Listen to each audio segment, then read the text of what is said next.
And so we start out with the person on the table, face down, and you palpate the active system, which is their muscles and their tendons, and that tells me what's going on in their emotional system.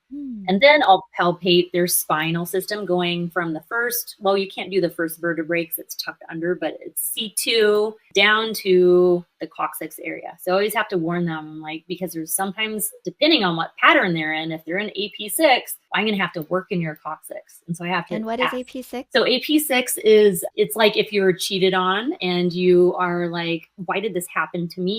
You're in victim mode. Victim mode. Okay. Like, this happened to me, you a-hole, and you caused my life to fall apart, and now I have to move and I have to downsize, and my life, it's like, you did this to me. Or say like you got into a car accident and now you have chronic neck pain, and you're like, that person ruined my life, now I'm in chronic pain, and the chiropractor doesn't help, and why did this happen to me? You're in that mode of victimization. And so that is hell. Or if like you were sexually abused and it's like, why did this happen to me?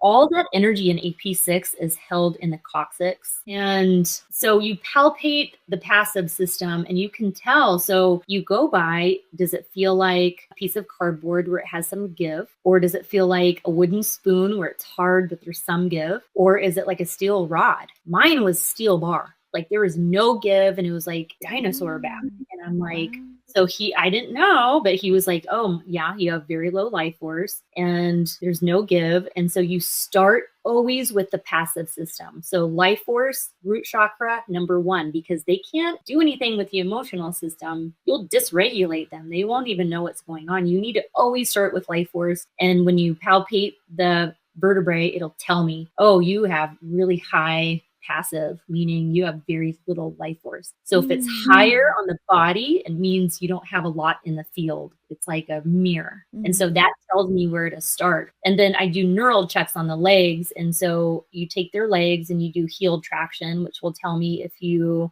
don't have a lot of energy in your higher mind, or sorry, lower mind. And then heel eversion will tell me higher mind. And then I take your legs and I push them together for your adduction. That'll tell me AP5, or if it's really hard to pull them apart, then that's AP6.